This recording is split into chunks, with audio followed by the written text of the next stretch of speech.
मी प्रजा चंगे सु याद्रे को प्रजा दो एटलीस्ट मी अनि अहुम तो बुक चंगे से पाबु आई रिक्वेस्ट तौजेबा मधु सियापी दुना हाना लोक थोंग लोन मथंग दुना लोक अम तौसन बनेबा सो लोंजन बने मोन मनुंग देगी अदुगी दो मयांग मचानेबा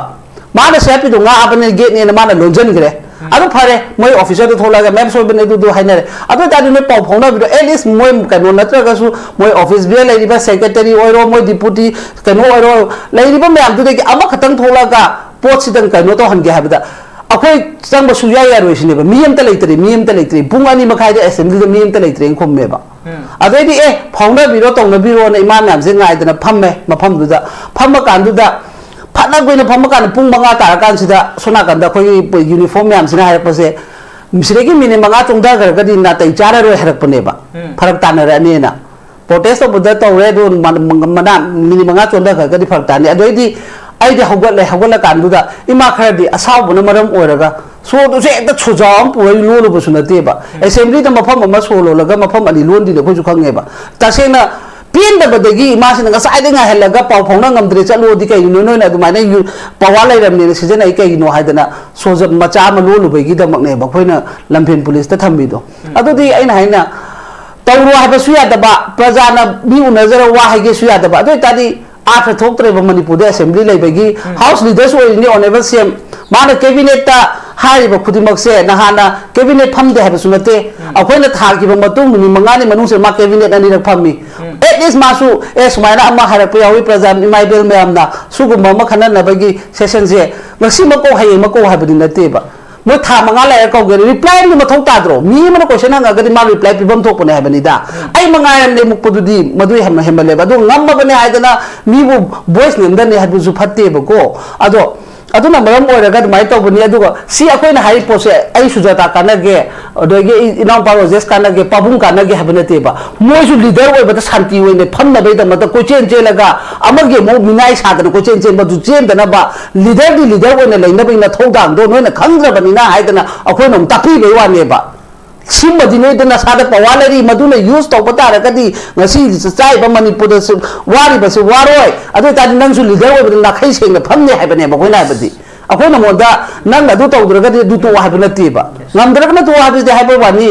mathau dang lai ba pa wa do khang da bugumna kangla tombi gi kan am praja na onjol khara phamu bagumba yeng badadi cm am gi responsibility to sum usalaktra banina tak pai wa ne ba khoidi sum bodo lai ri na sada pawa do hai bane ba pawa use to hai bane cm am gi pawa lai ri na sada huji hai ba dani tamil nadu gi khoi gi vijay kan na mara to ba pawa se cm ni sam cm ni kai no natro mana modi cm ni mana south ki cm ne ba cm ne ba rank ti chama nari ne ba right ti chama nari ne ba midi masa no ji dum sendo rai sidi adu ma su pai ro ji sendo aba ma ro ji ta mo huji ngasi su u bane ngasi ju hai mi miyam yaw da di ya ro hare ma ro ji hare poto matam du da na mo ngang ru kari gi no ba adum ba vice level thabak se to gonu hai bani akoi na bi manmudi pu cm oyu na sa da pawa lai ri hari ba khudimak se na sa no na तारिबा government सु शांति लेने है बने बसी तो तार गदि सेंग ना मदुगी कारबार तौरिबा बिजनेस तौरिबा मीदुगी दी कैसु वारोयबा मरमदी मादि सी यौरा कांदा अदुदा दु हिसाब तो ले पाथोखरगा मारवारी कारवार मैम सिदी मागी मतुंग इन पोस्ट ममन का दum योलक्तोइनेबा ngasi ki alu kg da rupa ku manga ga piam do problem oiraga da heng yang khai yolakane मरमदी मादि मांग या दमनी ना वादु से कनानो हाइबनी दा अदु नतदना अखोगी कैलाश तो आइना मीदुना चखत हारगा मीदु लेत्रगदी पुंसी सिने हिंगत्रगदी दोगी यंग लेरक्तबनिना क्राइम तरपे अदु फाजन पुंसलनी ए हाइपो अदने ngasi चा खुनगा पसिंग द तवैसे कइनो वाददे खोइन हाबा हेंग तुंगी युमबिरेन मैम से एनआईए न खरपु सीबीआई न खरपु अजेन द खरत हजन तुंगी युमबिरेन करा लेदोरी गेबा तौबेना सु तौजरुबा सु अमता नतबा अदगी ngasi रिलीफ कैंप द लेबसे चाही ओ मखाय मरे रिलीफ कैंप द लेरगा करम फिबम द लेतोइनोबा मागी लाख मतम दुद मचा तो पूरा लाइनी चाही मदुमदी मागी पुजर पखरा दुना सना रुपा से जरपनी काय को नंबे मदु मतुंग ददी फुराम बा बा दुरै दे मु मदुदी क्राइम तबम ने भाबीनी ai नाइ से लेरक तबदे मा तरि जो मागी हिस्ट्री फजन खंदोक पिरगा तो बिरोय बा कोइदी लो जु ngai रे बा स्मान अदु तो मनि मा नि मेम पोर हुरा दमबदी अदोलम तो चले बा मान हुराली दुगी मरम करिगिनो मागी हिस्ट्री मिसु येंग बा मथौ ताय बरो जे sai नाइ दी पाबुंग ताबरा तादबरा हाबियो अदुना ऐसे अदुना खोइसि यामना लेरबनि खोइदि अस मा हुरालमे मादु तौरमे अन अदोलम द सुम चलगा सुम चपसन गिता रगदि खोइगी अदुम खोइसि इसाना इसाबु तोन मुचगिने हाबंदा अदुना अखोदी गांगजबे वानी पाबुंग सुगारे अखो सुगारे अखोदी पवाम त लेबन नतन मोयदि लई हैबनिदा हंदक अइना ngasi te kanogi Tamil Nadu gi CM si yam da monda kano tawri se chap manaba level am da hai se ategi nate ba masu anobo paire phare hana su minister oramba da mai tabi dere khopi dere phare na mamang tawna bodo hojiti masana parak panida achumba lambi do tawraga haire khudumak se hana taw nat dana mi khara hara laga Korean maro lo laga mi theme du di yarwe ba ya gadra am ta hero ne aina sonda chaninga lektra sonda mala ama Korean maro lo laga ngatang du gi comedy na fagi na di harau ni aduna di process awai ba yarwe habanda akhoi na haina moi da gi sungaire akhoi da gi sungaire naga da sungaire madoi du da khara lei ba poto phajana hana मागी Luo दु season हो हाइबने बा ngasi yenguna mana khumi duni kangla tombi da kai gino sumai tok dor mi se phagat dikho janganda sumai da lokim na songba mafam ni na kano to bo yadre haire ha ade ama duna mo hai duna hanai former chief minister duna haira jangan kok thok pona maram ore ngasi gi weather climate se le mo problem ori ni mo haire तौनरी बनी सुबह मतम तो मा पाइब सुयावरिनी हुजिंदा मु खम्बे दो हुजिंदा मु हानगी सेन वोट तो तारे हुजिती सका मतोन न ngamba nate lepak se kanje hadi miyam yaw do ya de mu haigale huzinga sigi oi potane haibane amana sumai sum leithok lesin tawraga leire haba aina na akhoi su yawge achung do to mana su state subject nate haraga akhoi su as honorable cm na haibani su do state subject nate na khoi law ro haira ba ma hai poto achum bataw adi khoi ka do yaw do no ba hoi chumi su state ki subject ni adu ta di ai masi ki chapcha bane lauthok na bo honage har sagima ngasi ki topic si su yam related oi ba duga thokriba thodok si dai khoi hojik leiri ba manipur gi session sida assembly ko si kadai fo kyam yamna khoi gi tangai fadage hai ba duga ima khoi gi thambiri ba point sing asina khoi gi leiri issue sing si lotion bata kadai fo mating pangani na khanbi thambi na hama makta da khoi gi window tv pe ba bajar myam da khurum jade duga ngasi ki panel le sune phamiri ba pabung amasung khoi gi inaw num parojes duga jam gi phamda pacha tasena May 2023 degi kano khoi gi kano je horok pani ko ado horok pot khudi mase matam du paliba sarkar na su kam ngam khidre adu matung president rule lai bisna khoi gi pot se khara situation je control to godra ha ga da adu du su oi hidre ko adu matung president rule se kano to dre ha dana adu matam du gi resign du su khoi praja myam na to ha bina te moi gi manung gi kan problem de gi to gi ba pot ni ko armaina to na raga le matung sida mu उसे सरकार no कोई सरकार बुद्धि no बनते party same नि leader change है तारे leader no पाले हाना की सेपरेट तालम बदेगी डिप्यूटी सेम हबचले उसे ती सेन है बदा ओरिबा सिचुएशन से यामना कंट्रोल अमदा कोई पीस लाकना बलंबी से दुम तो यारे बनेबा अदुबु लाकना ब याना ब तौगदरा हायरगा हेन क्रिटिकल अनदर फुरुप अमदा इजाति एंदा नागादा सुयोक्सले इनेबा नत्रा खोई उखुगी तौब फेब्रुअरी कनो तो मतुंग देगिनी दना उखुगी हौरपदेगी मथंग हौरगो जिनागा की प्रॉब्लम ओरिसे अदुना मरम ओरगा हाइब खुदिमक से तसेना लेरिबा खोई लेंगाक मोय हाइतारे को एमएलए सिंग मिनिस्टर सिंग सिगी मथौदांग से तसेना function तौब ngamdrabani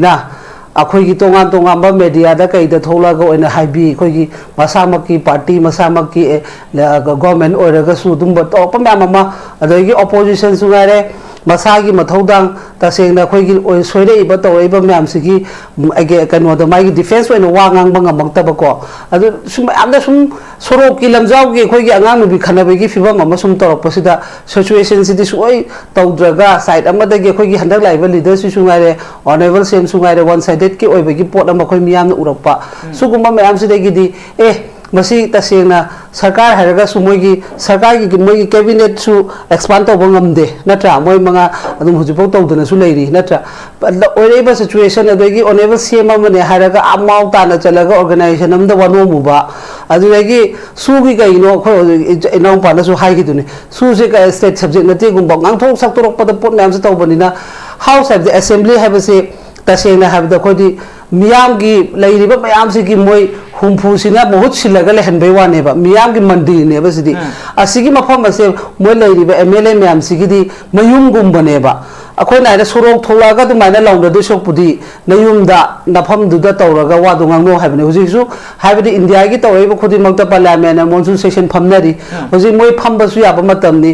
खंगदबा पोतुसु अदुदा opposition हारपनी खंगदे अदुदै लेरिबा S MLA member अमना हारपनी खंगदे अदुददी लोयमक नेगोशिएशन सि लाक्तोनि यानाबा पोता पुनः चटमिनखिब पोतुदन हयें success ओइरक्तोइसे ngasidi nampak tabagi phibam dasung honorable cm namangang ba adudagi sunakandagi deputy cm memchak ge namangang ba adudagi nagagi khoigi deputy cm da thokpa mangang ba sumaina sungure adu oirakpa myam do pulap se taksalaga amtang leiriba sida khanane nabiyo haibane maramdi अखोई से तसेना मैतई से हुजी नोंबै खा कापते हाइबै वानेबा अतोप्पा portion खुदी मक्ति वारगदि लोइ लेरि अदुरेगी यम highway fungi हाइबेगी वानी security यावरगा की माना गांथोरपदा कीबा मीना चचदबै वानी चटपे याइना हाइबगुंबा कीबा मी हाइबे लेते फ्री मूवमेंट हाइबनेबा खोइना दसु पाबुंसु यावजरे खोइ कोर्ट तसु थाजबनेबा अदुगुंबा कोर्ट तेगी बौता डिसीजन तौबा ngamdragadi adudi CCM ama leibani na moi gi mathau dang se moi mayum sida changa ga mathau tau haibase akhoi numitu da nahan gi numitu ne hekta hana changjalu bu sunate ba mamang dai tha ma wali ngai mamang da khoi imai mai rana mu aha boy na moi hari ba assembly gi speaker da adudegi khoi gi haguji sarkar pari ba CM da adudegi governor da kai da che se pira ga lakpa nga tane ba adu matung amu baza da imai bel me amama phamba da su hari ba agenda se dum session phamo su yaw ga dum thangat ki bane adu matung da mo khoi panthoi bi gi thangmaibal gi panthoi bi community hall da su numi ni protest phamaga hari ba pot se tawbiu habne tawbiu ai se ategi na demand si su hoji oja khoi gi chanu par rojes na so hai na pa na so hai khre dana demand am reasonable oi bane ngasi su na problem oraga state asida to hon bani habse loi ma hare moi gi masa mak te gi su hai ba dum leira bani moi MLA minister leira ba myam opposition oi gera ruling oi gera problem sidi krai de gi ho puno habse khang bani na madu gum ba do opposition ruling kemta khatna ba yena ba leitana khoi gi state ki oi ba habdi moi gi do tripartite top oi bani na ai gi state ta aina tawriba pochida problem oraga de ai lothok so ba isana yaba moi agreement de su lei bani na adu gum ba mado push tawro habaneba bilama ekam pass tawro habaneba adu mathang da khoina haise akhoi na ngasi NRC channel lu census odingai mamang da NRC channel lo hase sena akhoi gi isara isabu identify tawba habtare verification tawba adu gumba agenda ne bilama ekam pass maram di 2015 da khoi gi pabung former chief minister pabung ibobi na tawgiba protection people's bill na ama pass tawgi ek to governor na sign tawdabai on ki dabai wani dana ko amana identify tawjana ba pot se bito miran cha change haraga su nang se manipur ma chani khangagari aisu khangagari ma khoi mari se khangadi anada kanano habje dum khangdok to automatically moda yaba power ne ba akhoi na moida leitaba power taw haiba nate ba demand se su moida leijaba masada yaw power da use taw no assembly session ko aduga phamina raga madoi du da याबना तक यादबा demand दुदे अखोइना यायें खला थांगले अदु खना नायना रगा ना थौदो तो हाइबनेबा अदु मतुं इचांग असि खुन्ना पंग लेरिबा नागागी जुजु तवै सिनी नानि अमो अखोइगी नागा मचा नाम द जुजु विलेज वॉलंटियर म्याम द दुम इराग जा हौरा बनेबा एनआई गी अदुगी अदागी दुम तवबसे हौना बनिना सुगुंबा लांचना लोइदबनि तुंगी फ्यूचर ओइगदबे चाइसु हाइपादनि सेंगना द ngasi yengna bon ubado moi da su dum village volunteer oi bakhara di dum puthonga ni ko chumna innocent oina lejaba praja da yamna sokpa tungi yumbiren oi gadaba youth khudin mak ta problem oi ba at least akoi meitai gi da sungai re village volunteer matam da 18 na thoki khunga pa na thoki ko adu me am du gi matam tu da akoi na hai si matam tu da masai gi sarkar le raga masai gi MLA myam leiriba minister myam leiba du na mathau taw du na Delhi da chen leire ko son da na ichai su myam ma sigre khara mana huji matam tu phau da ba ta ho da ba khara mana du bu to mo surrender taw hi pyar matam da lo ma taw jari ba po to huji ti matam du ga mari leina na NIA na ke amama CBI adu gi huji se mo gi FIR pala ga taw bu myam ma le FIR ma pan ge have se tung gi character nang icha sungai re ba no FIR ma chen gi have se nang gi tung gi character da mangak tu ne ba nang gi tung gi pulsi da abang bo rak tu ne ba adu main taw da na khali at least ko khat pa da bo re su FIR pan ba ha ba posina di mai gi hai future gi plan da mangak panina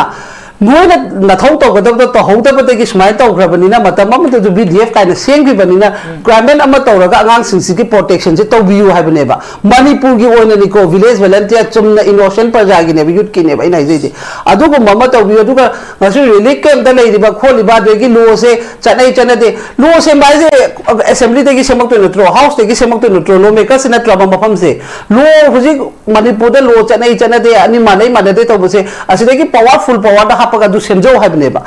moina tawjaraga moi masar sagga santi oni hingna bagi lambi do piru ba khoise aran ba tahan bane moi tawri adudi madudi kana da poni dana huji akhoi na haiba pot se heta America de lo ga demand nate London de lo ga da demand nate masada yaw ba power adu di la na center mo na ngasi khoi ki double engine sarkar da center da palu ba lengak se lo ga da power ma te ba masada yaw ri ba power do use to ga nasa gi na yum du nga wa ha ba ne ba ko na di no na yum du nga ta no na yum se ngak pi ni manipur ha ba se no hum phu tha gat ki ba ani mi di lai ki de no yang khai ni pan se na ngak la ka ni ha da khoi na assembly da no thingat kare adu ta di na thau dang ro to ro na yum se ngak se lo ha ba ne ba mayung ngak se lo ya dra mo na sorok thokalak pa ha di akhoi da di kai oi ni akhoi na moi bu mayung de thamaga moi na thau dang to ga state se ngak se lo ha ba moi na dana phangkalak pa adegi su state subject na te ha ba adegi thong bri saraga kari gi sai no ai khangau dre gumba achuk chaw ga bri se ma da wa na kai na khoi gi to akhoi infal to ren gi la na ba mo la kai ga thong sum la na be gi macha na te ba sari do aduk ya badu ke ma gi metro ne am na krai de la ino aduk chaw ba song ma cho cham pu dei na amore bo lambi o re ba semai ba pot sida mo na khangau de ne lai thong ta ra ga di madoi de pa li ba du gi madu gi inauguration de yaw ri ba mla ba wok to ma su ma no punishment bi ba ya ba pot ne ba aduk ma am lai ko to de ge sai da khoi gi khara ha ro ga ka no la jomi council la ka moi group la gu ma dum ba da harau lai re ba so do oi ba situation si di praja si bu mo dang gi lai ba jomi council dang gi lebra ku gi jo council dang gi lebra moi khakang gi cm le ba du di hangning e ba moi na imphal da la ga wai sana bra kana na kai dog ge ba adu jadi hai ba ta ba ne moi na su phare to ta highway se ani mak se no hang do any group chaning ba da chapa matam da ne no adu to bu di ya ro ha ba pot su yaw de ba kari mateng ngasi bau ta khoi kari mateng pa nge sini da adu ta de khoi na one side ki cm ne ha ba kai kai ge ba adu ko mai no oi ge no ha ba ne ba khoi na di na thau tang to na sai na yum changu na sai pa wai season ra ga any religion da kari gum ba lam hin tu hin be yaw ro ga su madu gum madu punishment pi u hai be da mak ta akhoi na 5 days ha ka ba ni na 5 days yaw re report am tang lo je ge na answer ne ba khoi na pi ru ba question du ge answer lo bu chap ne ba khoi di answer lo bu chap pa na heta mi lising lak lak ko chap na ti ba akhoi ju khang ge ba assembly da mi yam da kanu to bo si ya de ha ba ni na khoi yam ba na te yo yam de ko ro je khoi yam de 60 70 tang or ne du bo da ya man ge ni hai da na khara mana mam to te le ho ro kho lo hai ra khoi ju khang ge ba akhoi ju ya da ba po to khang ge ba du bo mi ma lak pa du gi lai ri ba ma du gi assembly da entry to ri ba moi gi get nga i ba sing du na to ro pa attitude du ne gi ne ba to na ri po to moi gi attitude du na akhoi praja na assembly chang ba ya khalak tra ba mi hu na assembly chang ba ya lak tra ga assembly da pham ba nga mak tra ga di assembly lai ba gi atha thoi ba state amada adu ta ri mi yam da sa ro pa ni solon je lam tam na dro adu da ne lo ka ye na pha ye ba khoi se pha ra pu ye ba mi praja chang ge su yadre ko praja do at least mi ani ohum da bukchan ge se pawung ai request tau je ba adu sia pi du na ha na lok thong lon da mathang du da lok ong tok san ba ne ba so long jan ba ne mo ni manung de gi adu gi du mayang ma cha ne ba ma na sia pi du nga abane gate ne na ma na lon jan gre adu phare moi officer do thola ga map so ba ne du hai na re adu ta du ne paw phong na bi do at least moi ka no na tra ga su moi office bi lai ri ba secretary oi ro moi deputy ka no oi ro lai ri ba me am du de gi ama khatang thola ga pot si dang ka no to han ge ha ba da akhoi chang ba su ya ya ro sini ba miyam ta leitri pung ani makhai de assembly de miyam ta leitri khom me ba adai di phong na bi ro tong na bi ro na iman nam se ngai da na pham me ma pham du da pham ma kan du da phat na goi na pham ma kan pung manga ta kan si da sona kan da khoi uniform yam sina ha pa se misre gi mine manga chung da gar ga di na tai chara ro harak pa ne ba pharak ta na ra ne na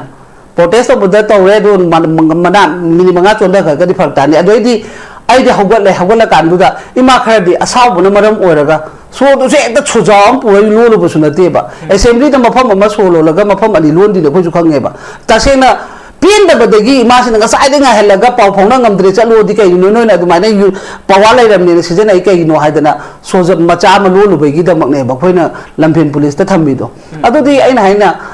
tawro ha ba su ya da ba praja na bi u nazar wa hai ge su ya da ba adu ta di after talk to Manipur assembly lai bagi house leaders were in the honorable CM mana cabinet ta hai ba khudimak se na hana cabinet pham de ha sunate akhoi thar ki ba matung ni mangani manung se ma cabinet ani rak phami at least masu es maina ama hara pa yawi prajam imai bel me amna sugu ma khana na bagi session je ngasi ma ko hai ma ko ha badi nate ba mo tha manga la ko ge reply ni ma thok ta dro mi ma question nga ga di ma reply pi bam thok pone ha bani da ai manga yam ne muk pudu di madui ham hem le ba do ngam ma bane ha da na mi bu voice ne ndan ne ha bu su phatte ba ko ado aduna maram oiraga dumai tawbani aduga si akoina hari pose ai sujata kanage odoge inam pa rojes kanage pabung kanage habnate ba moju leader oi bata shanti oi ne phamna bai da mata ko chen chelaga amage mo minai sadana ko chen chen madu chen dana ba leader oi ne laina bai na thodang do no na khangra bani na haidana akoina tapi bai wa ne ba सिमदी नोई दना सादा पवालरी मधुना use तो पता रहा कदी ngasi चाय बा Manipur the वारी बस वारोय अदो तादि नंगसु लीडर ओय बदना खै सेंग फमने हाइबने बखोय ना बदि अखोना मोदा नंग अदो तौद्रगदि दु तो हाइब नति बा नमद्रगना तो हाइब हाइब वानी मथौ दांग लैब पवार खंग बगुमना कंगला तोंबिगी कनो प्रजाना ओंजल खरा फमु बगुमबा येंग बदि सीएम अमगी रेस्पोंसिबिलिटी तो सुम उसलक्त्रा बनिना ताकपै वाने बखोयदि सुम बदो लैदिना सादा पवार दो हाइबने बा पवार यूज तो हाइबने सीएम अमगी पवार लैदिना सादा हुजिक हाइबो आदनि तमिलनाडु की खोयगी विजय कनो ना माने तौइबो पवार से सीएम नि सेम सीएम नि कनो नत्रो माने मोदी सीएम नि माने साउथ की सीएम ने बा सीएम ने बा रेंग की चमा नदी ने बा राइट की चमा नदी ने बा मीदी मसाना हुजिक दुम सेंटोरे सिदी अब मासु पाइरे हुजिक सेंटो हाबा मानो हुजिक ता मो हुजिक नसी सु उबने ngasi jo haibni miyam yaudadi yaro hare maro ji hare poto matam du na mo ngangi ru kari gino ba adumba vice level thabak se tawgunu haibni akoi na habdi manmudi pusiam oyu na sada pawa leiri hari ba kudimak se nasa noina pari ba government su shanti leine haibne ba si taw taraga yam phajaba wafam ne huju ju leiri ba film sida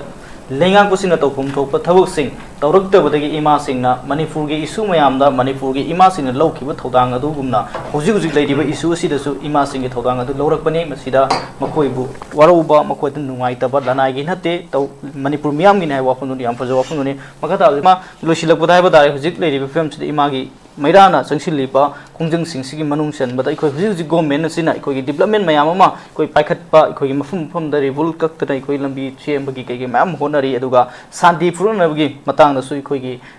hana changna bai aram da ba ngasai iman nadi one sided oiba gi mong da su leiri adu hana koi maitai gi sing gi su wari sanana ba aduga kai gi kuki community sing gi aduga naga gi community sing gi oiba leader sing ga unara kan da ikoi manipur da santi furun government ni side gi honari hai wafam sing di koi huji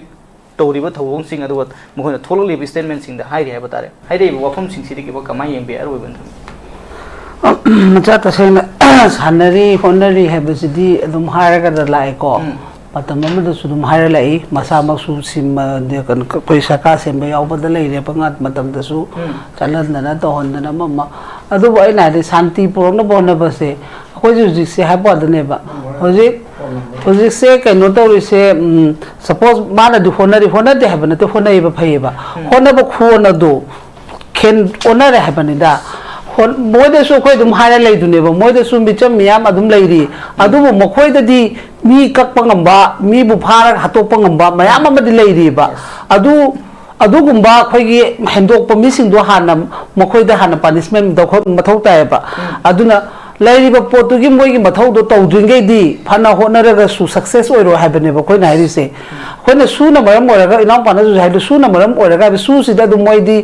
मदुना मदुम होदोंग चाबा लोगा ngasi बौता any आइना दुने मतम मदुम हाइदो 2005 ता कोई कनोगा centre का तौन रहा पोट आइटन स्टेट यावरे हारे अदुगी लेरेबा मीदुगा ngasi थोलेबा सुनी वाई गुदिंगी कोना सेंट्रल फोर्स अमदा ए करिगिना सुंबा सुंबा तौदिसे दे मदि सुना मरम ओइरागा हारगा दुम मदुई दुना माइगी फ्रेंड कनो ओइना लौरगा लेबसे मसिगी पोट्सना दुम खुदोंग चाब लोबनिना आइना हारिबा यानाद्रबा मखोदेसु headache ओइबा pot लेरिबा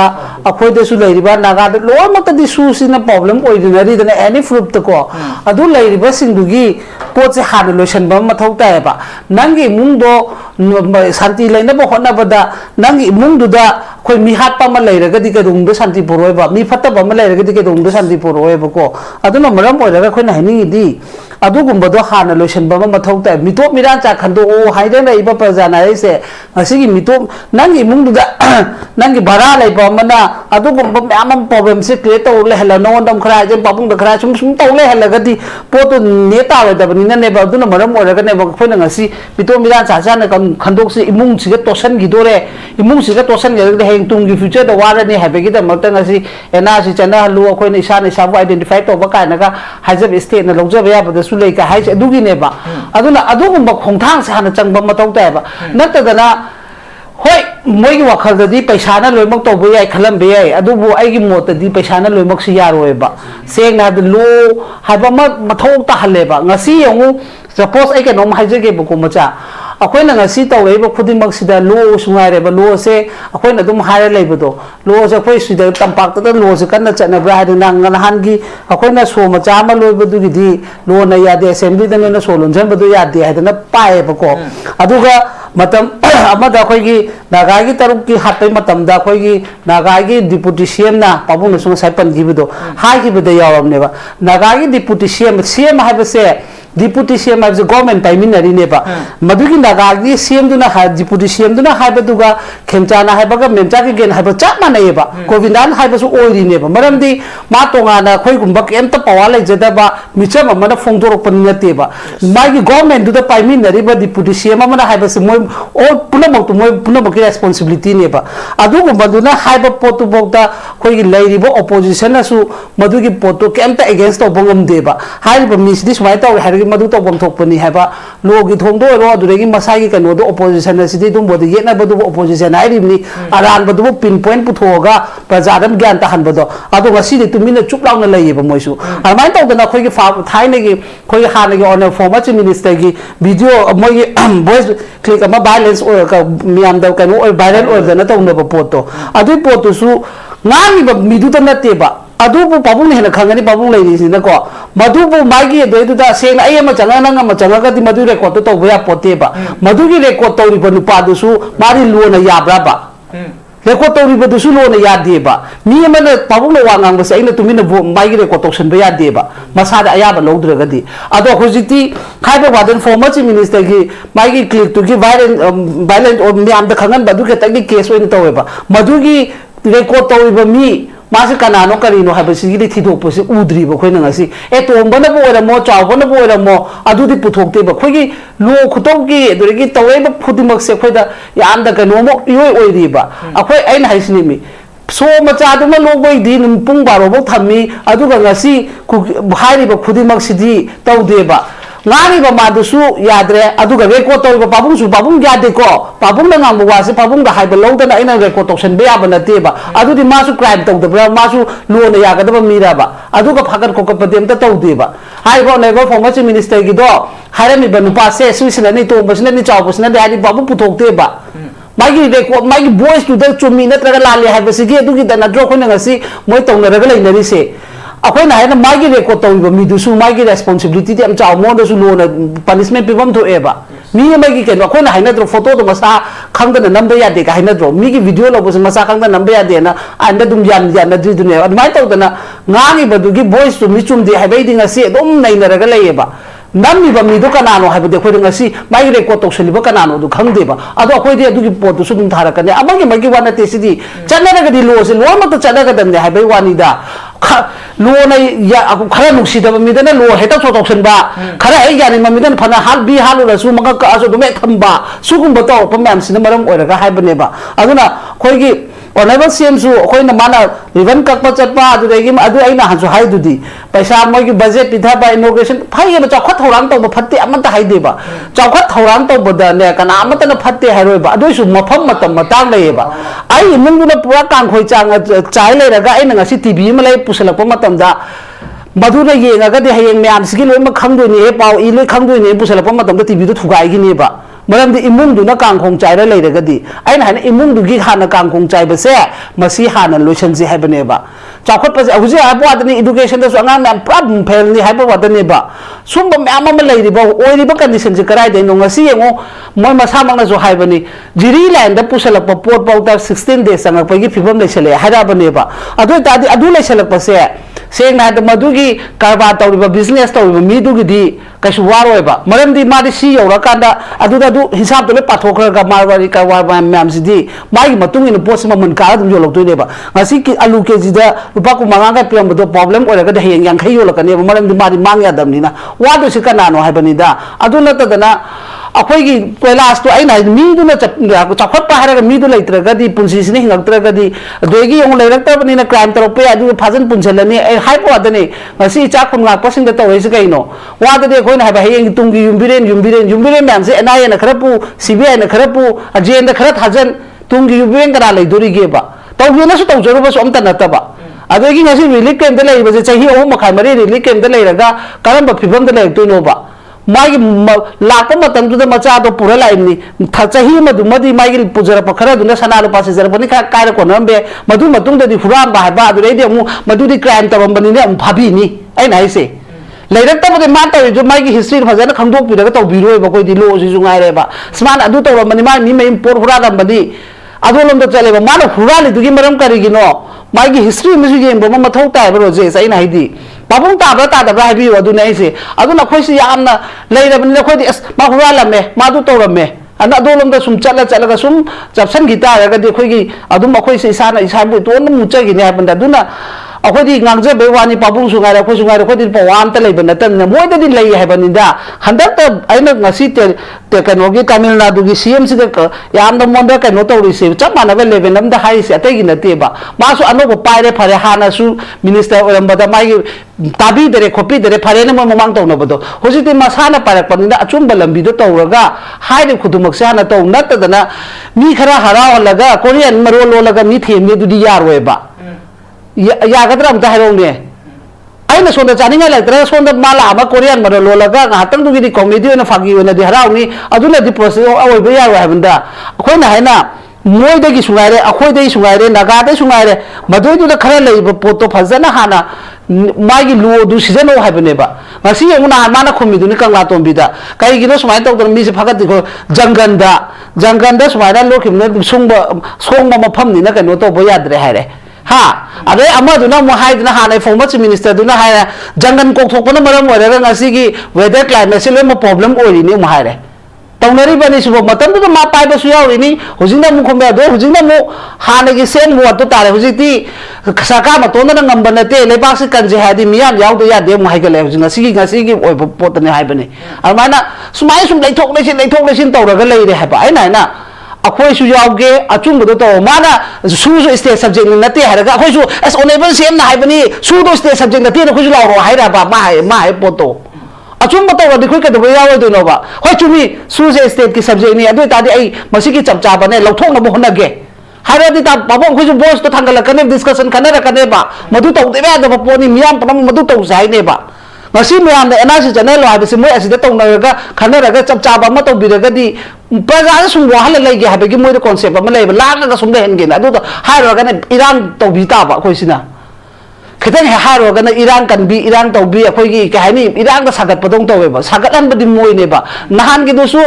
kanu assembly gi do sagat tab loi yai na mi do la phare no madam no mi kya la 70 la phare du di ahom dang di permission loge ahom di chango वही छानरो कनानो ने उननिंगदो उनरो वा entry तो मारगा तोरगदी अदु इरांग सु Moina सागलनबा अदुगा lump हेनबसो कोइ ताहनबा सुमाना सुम थमगे अबदि यावैबा माना लोइ तौथरोबा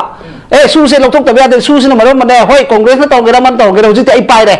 सीना दम तौले रे आइना ममांगदसु सरकार पाइरिंगदसु सुसिना मरम ओइरगा लोइ हाइना ले हुजिते इसाना सीएमदो ओइरबनिना मदुगी चपचाब एक्शन लौगे हाबसे मा हाइरु ओबा अखोइ बतें पांगे लाउगेबा तुमनो सु था चाहि मचरा हेलो जोइनगेबा मागे दमत तुम ले पिगेबा अदुदि नतदना कारेम नबंगा सा हाइ आइना सु हानदे हाइदो हंदक की सीएम सिना खोइदा मियो प्रजा से उसी थवोइदबम याउरिबा अदु तौगनो जि लीडर हाइबजि नांगी दो आइना लोलबो नतेना सोदो आइना लोलबो नतेबा अदुबो लोनबा पोरेबा टीम वर्क टुदे आइना ने लीडर प अदुम चाइरेबा योन आइ ओइन फाइदुनेबा अदुमाइ तौदना ngasi लेरिबा सरकार सिगिसु मोइददि आइओर खेमचाना ngangalei सेम दा ngangi हाइबा माना लीडर ओइबगी मोन ngangbा सेम दा ngangbने बा कोइदि अतोप माइगी का केंद्र अदु अदाइ येंगमनते मणिपुर सेम दा ngangbने बा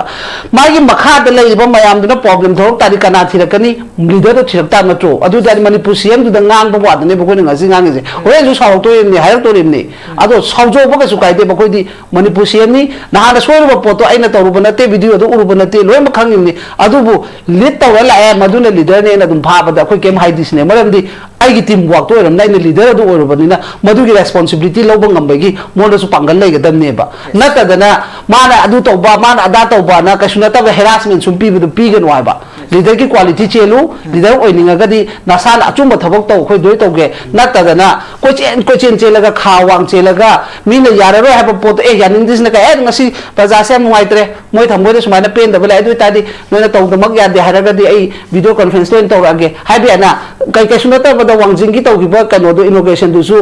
लांथोले एना हाइसे प्रजा सिंग दु खना हल्ले माना लेंथोपे फरे नोय अमगी ओरो अमगी ओरो आइदी चप माने हुजिके ओरिबा सिचुएशन सुमारा हारबनिना ए दुमाय तौगे नत्रगा दुद लेबे एमएलए दुना दुम तौरो तुंग द मा अमले हाइना बया बदो चैलेंजेस की टाइप अदुगी चैलेंज तो सुगी सिदा मा चैलेंज तो सेंटर का अखोय स्टेट की लोथोए नंग के तौगे हबनो नोना के तौगम दो खनि वारी से अखोय हमने याना तौबनी आई की प्रॉब्लम ओरे आई मुंग प्रॉब्लम ओरे आई लोथोक चरे हाबा मतम नोना करी सौगम थोके आबगी मदुगी चैलेंज तो थंबंग मोब लीडर ओइगेदि अदुम का अखोय सु सबा साइगे बा नतबदुदी ड्रामा तौबनो याम फजवा फुंग ने होजिक ले